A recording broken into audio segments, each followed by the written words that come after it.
Halo semuanya, selamat datang di ulasan khusus kita kali ini. Hari ini kita bakal membedah sebuah mahakarya dari masa lalu, yaitu Mekanika Panahan Kuno. Kita nggak cuma bakal ngomongin sejarahnya aja nih, tapi kita benar-benar akan membongkar rahasia teknis yang diwariskan langsung oleh para maestro pemanah dari abad ke abad. Coba deh, bayangin kalian lagi duduk bareng seorang pelatih ahli di masa lampau, bersiap buat belajar rahasia di balik tembakan yang benar-benar sempurna. Pasti seru banget kan? Tapi, sebelum kita bahas hal-hal teknisnya, kita harus mulai dari fondasi spiritualnya dulu. Dalam tradisi kuno, setiap sesi itu wajib banget dimulai dengan niat yang kuat. Niat untuk belajar dan mengajar, murni buat mencari ridho Sang Pencipta. Nah, keseimbangan antara ketajaman pikiran, kekuatan fisik, dan kemurnian jiwa inilah yang bikin tradisi ini benar-benar memukau dan gak lekang oleh waktu. Oke, ini dia rute perjalanan kita hari ini. Pertama, kita akan mengenal tali busur tradisional. Kedua, kita lihat material berdasarkan iklim cuaca. Ketiga, pengaruh ketebalan tali busur. Dan terakhir, kita bedah anatomi string yang ideal. Kita mulai dari bagian pertama, mengenal tali busur tradisional. Memahami fondasi utama sebuah busur. Sebelum kita bisa jago pakai busur, kita harus paham dulu sama nyawa dari busur itu sendiri. Nyawa dari sebuah busur itu disebut al-watar. Ini istilah tradisional Arab untuk tali busur atau string. Al-watar ini, teman-teman, bukan sekedar seutas tali yang diikat di kayu ya. Sama sekali bukan. Gampangnya, ini tuh mesin penggerak busur kalian. Komponen kritis yang secara harfiah mengubah tenaga kalian jadi energi kinetik. Kecepatan, daya tembus, akurasi, semuanya berawal dari sini. Nah, poin krusialnya begini, para pemanah kuno itu nggak pernah asal ambil benang, terus dipasang jadi tali busur. Nggak gitu konsepnya. Coba perhatikan kutipan luar biasa dari Imam Abu Abdillah Muhammad bin Yusuf al-Ikhbari ini. Beliau bilang kalau tali busur itu harus disesuaikan dengan cuaca tiap negeri. Maksudnya apa? Mereka itu udah mempraktikkan rekayasa material tingkat tinggi. Mereka memodifikasi perlengkapan sesuai dengan lingkungan tempat mereka berdiri. Keren banget kan? Masuk ke bagian 2, material berdasarkan iklim cuaca, menyelaraskan tali busur Anda dengan lingkungan sekitar. Ini membawa kita ke pertanyaan menarik soal gimana iklim bisa ngerubah material alami. Coba kalian pikirin sebentar, kenapa sih para ahli ini repot-repot banget ganti tali busur pas pergantian musim atau pas mereka lagi pergi ke daerah lain? Alasannya simple tapi fatal. Material alami itu bereaksi kuat sama kelembapan, suhu ekstrim, dan kekeringan. Nyawa mereka di medan perang atau saat berburu tuh benar-benar bergantung sama seberapa andal senjata mereka di segala cuaca.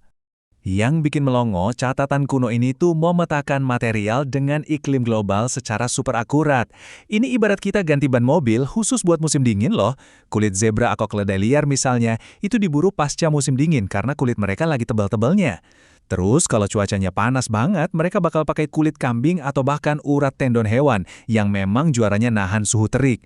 Kalau buat cuaca sedang atau tropis kayak di tempat kita, kulit sapi jadi pilihan paling aman dan serbaguna.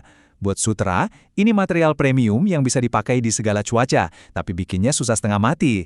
Dan luar biasanya lagi, di daerah pedalaman atau India yang super panas, mereka pakai pelepah pohon kurma. Benar-benar adaptasi teknologi kuno yang jenius. Oke, lanjut ke bagian ketiga. Pengaruh ketebalan tali busur, perdebatan terbesar dalam panahan kuno. Kita bahas dimensi fisiknya sekarang. Jadi gini, ukuran tali busur itu bukan cuma soal selera. Ini tuh perdebatan taktis kelas berat soal ilmu balistik di antara budaya-budaya panahan legendaris. Pertarungan sengit antara tim tali busur tipis melawan tim tali busur tebal. Dan perbedaan filosofinya tuh kelihatan jelas banget. Di kubu kiri, ada orang-orang Khurasan dan Hawarizmi. Mereka ini fanatik banget sama tali busur yang tipis. Kenapa coba? Karena mereka ngejar kecepatan brutal, pengelompokan tembakan atau grouping dari jarak jauh, dan, nah ini uniknya, mereka suka banget sama suara lentingan halus dari string yang tipis itu. Nah, di kubu kanan, ada orang-orang Turki yang didukung oleh Imam Abu Hashim al-Bawardi. Mereka milih jalan yang beda 180 derajat, string yang tebal.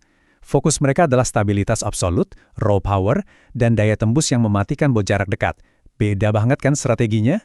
Tapi, tunggu dulu. Ada satu istilah teknis yang wajib kita tahu di sini, yaitu tasgir, alias titik knocking. Bahkan para pemanah Khurasan yang tergila-gila sama tali tipis demi kecepatan, mereka sangat sadar akan resiko gesekan di area ini. Mereka tahu persis kalau mau tembakannya presisi, titik tasgir tempat naruh anak panah ini wajib dipertebal, walaupun keseluruhan talinya tipis. Untuk merangkum debat fisika ini, Imam Taibugo kasih kesimpulan yang benar-benar ngena. gesit tapi kurang stabil. Ya, itulah harga yang harus dibayar kalau pakai tali busur yang tipis.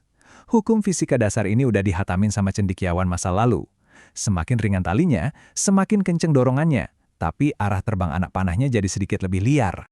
Sampai kita di bagian terakhir, anatomi string yang ideal, konsensus para ulama untuk tali busur yang sempurna. Kira-kira siapa yang menang dari perdebatan tadi? Ternyata, para pakar akhirnya menolak kedua titik ekstrim tadi. Konsensusnya adalah jalan tengah. Ya, solusinya adalah hibrida. Mereka sepakat untuk pakai tali busur dengan ketebalan sedang. Nggak terlalu tebal yang bikin lambat, nggak juga terlalu tipis yang bikin goyah. Tali ukuran sedang ini yang kemudian diakali di titik-titik krusial. Sebelum kita bahas di mana aja titik krusialnya, kalian harus kenal dulu sama yang namanya siah. Siah ini adalah dua ujung busur yang kaku dan melengkung ke depan. Ini tuh area jangkar tempat ngaitin tali busur, tempat di mana tekanan tertingginya berada pas busur ditarik penuh. Jadi gini, rahasia anatominya. Kalian siapkan tali ukuran sedang. Terus, kalian harus mempertebal 3 titik ini aja. Langkah pertama, tebalkan loop atau lingkaran tali bagian bawah yang nempel di siah bawah. Langkah kedua, tebalkan juga loop bagian atasnya. Dan langkah ketiga, tebalkan area tasgir, tempat pangkal anak panah bersandar. Udah itu aja. Dengan resep 3 titik penebalan ini, kalian bakal dapat senjata dengan kombinasi sempurna antara kecepatan, kelenturan, dan ketahanan fisik. Nah, sekarang giliran saya yang nanya ke kalian. Setelah tahu semua rahasia soal iklim, material, dan balistik kuno ini, coba deh pikirin, besok pas kalian latihan dengan kelembaban khas kota kalian bakal ngerakit tali dari kulit sapi berukuran sedang, atau malah mau nekat eksperimen pakai tendon. Ilmu ini baru berasa efeknya kalau kalian langsung praktekin loh. Sebagai penutup ulasan kita kali ini, kita sudahi dengan sebuah doa tradisional yang indah banget.